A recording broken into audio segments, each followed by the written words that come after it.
The next obligation is the Suda of Purim. The Suda of Purim, as in all other of the halachos of Purim, by the way, I forgot to mention that and usually most shuls do announce this, but the three brachas that they make in the morning before the Megillah of the morning are going on all four mitzvahs of the day. I'm sorry, the third bracha.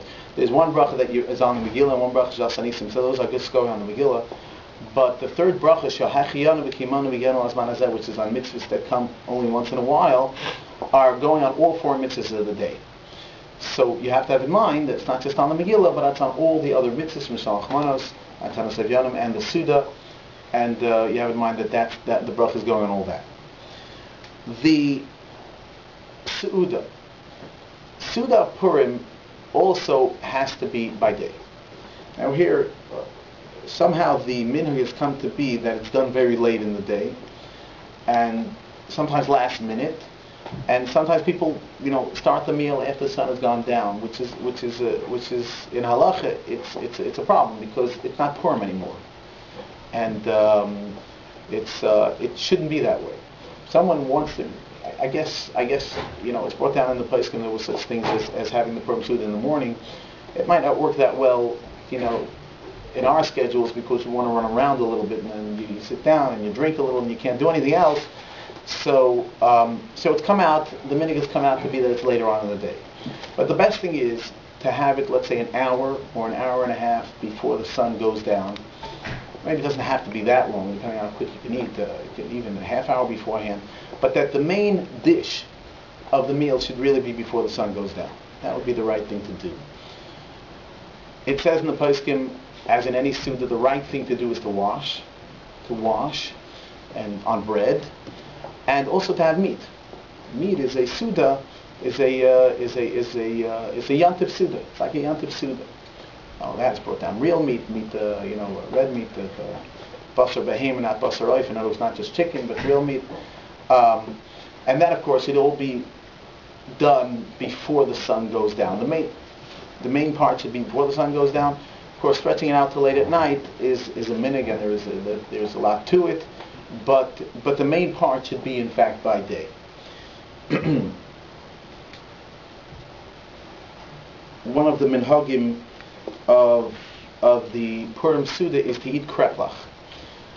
Basically, what this is the following: you have meat, but the meat is covered. The meat is covered in any form or fashion of that.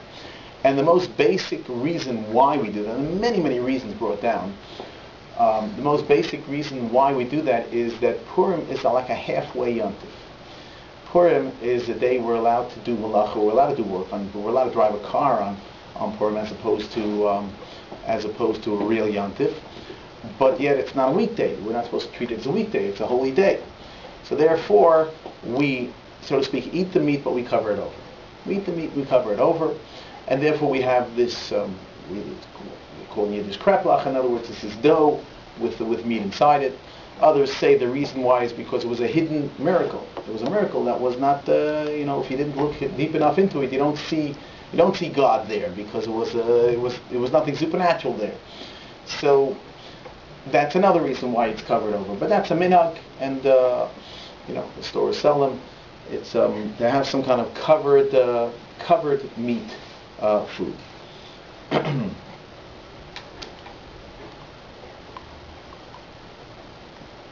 The halacha tells us it's a mitzvah to drink. One is supposed to drink on Purim and get drunk until someone that cannot differentiate between cursed, the expression of cursed is Haman and blessed is Mordechai. There's many different understandings in what exactly that means. What is it? What that means is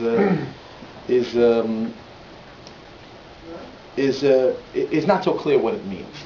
The Rambam says that someone should drink a little bit more than usual and fall asleep, and once he's sleeping, he doesn't know the difference. That's the way the Rambam puts it. There's many different ways to understand this. Basically, people drink. Of course, one should not drink in a way or if one knows one's personality, that if they drink too much, they stop acting like the religious Jew should act, or like a Jew should act. Maybe one should not. But it's of course meant. There were big tzaddikim, there were big Talmidei Chachamim, great sages that used to drink, and they would start talking in Torah and many different things. Rabbi Sun Apr, for example, who was a great from the greats of the 1800s. Everyone used to run to him on Purim day because he would be very loose-tongued because he drank, and he would say all kinds of things of Kabbalah and all kinds of stuff that he would never talk about, and they wanted to hear all kinds of secrets. That's what great sages, when they drank and they acted drunk, was a type of drunk that was, it was befitting of a Jew. So even though we drink and we get drunk, and one should, but it should be not in a fashion that's that the Torah would be proud of us. It's brought down in the Poskim that probably the right way to get the right drink to drink is wine, not schnapps and the such, because the origins of this mitzvah is because there's so much wine in the Megillah and the miracle of Purim, so we drink, right? It starts off with Vashti's party, and then Achashverosh drinking, and then Haman drinking later. There's a lot of drinking being done in the Megillah, and that's where it starts from, and it was all wine. And so the right thing to do is to do it with wine. It doesn't have to be. It can be on any other drink. Again, one is not supposed to make oneself sick, and one should, it should be. One should come to simcha, to happiness, and happiness of the yontif, the happiness that a Jew is supposed to have. Yes. And all the drinking in the Megillah was circled around like negativity, like the mishted of Achashverosh and stuff. Why would you want to base mitzvah on? That's a good question. I guess maybe it's that contrast itself we want to bring out. That we drink and now we're bringing out kedusha. Yeah, look what happens when we drink. We come to happiness, we come closer to God. Yeah. If you really despise drinking, do you have to? It's going to make you unhappy? No. This entire mitzvah is there for one's simcha and for one's enjoyment. And if you can't stand it, you don't have to do it. You don't have to force it down. No. It's part of simcha, and if it's not one simcha, one definitely does not have to. It seems that women are not obligated in this part of the mitzvah. As far as bring down. Definitely what's not a clear mitzvah, but of course it's a mitzvah to be happy on Purim. That goes without saying.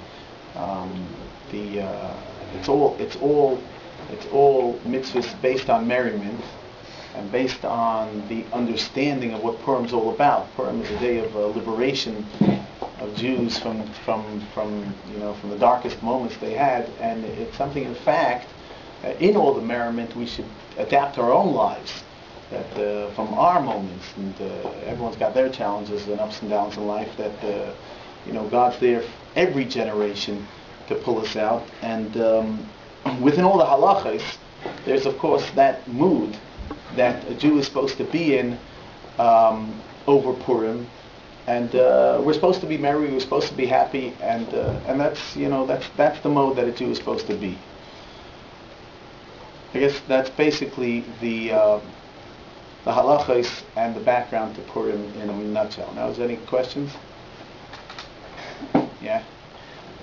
You were saying before that if you miss a word, you should read it yourself. Do you have to have a kosher Megillah in front of you, or can you read it from home? No. Up till 49% of the Megillah can be read not in a kosher Megillah. That's the halacha. So those words you can cover without a kosher Megillah. So you can catch up quickly and. But a good Baal Torah, someone who reads and knows how to do it, says over Haman, or those few words, just to make sure maybe people in here will hear it. But you have to get yourself a good seat and make sure you're in a position or a shul that things are clear and whatever, that you should really fulfill this obligation. Any other questions? Yeah? Go ahead. What should a person who can't read at fast as the Valkyrie do? And you missed a word. Yeah, what should a person That is a problem. He's never gonna catch up, yeah. For next time maybe. I mean, You got the answer. I've been in that community. Okay. You're with someone next to you that's doing it with you at the same time, because I've been involved in that before.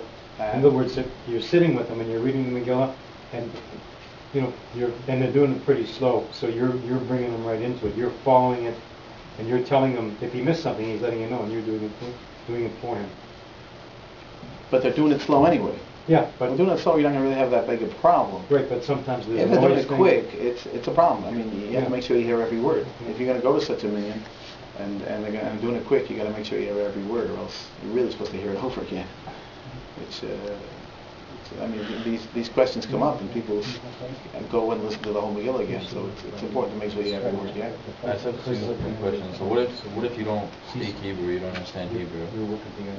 If you got all the words, you're fine. You don't have to understand.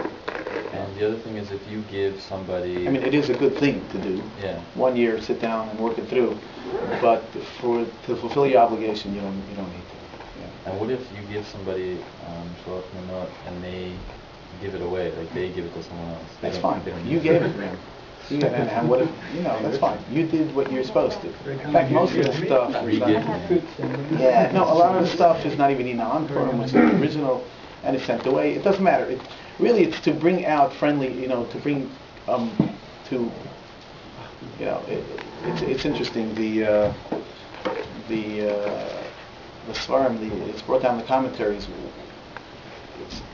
At first glance, what does Mishloach Manos or Matanos Avion have anything to do with Purim? Where was there any fight between Jews? Megillah, I understand. We got to remember. The Suda, we're sitting down to party because. But what is what's it got? Yeah. It says in Megillah. The what? No. But yeah. But what did Megillah do that for? What did they do?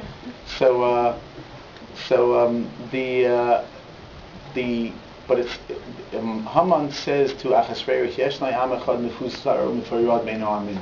There is one nation that's completely spread out, and the commentaries say what it means is that Jews were splintered. We're not together, and Haman would have never been able to do anything if Jews were tight.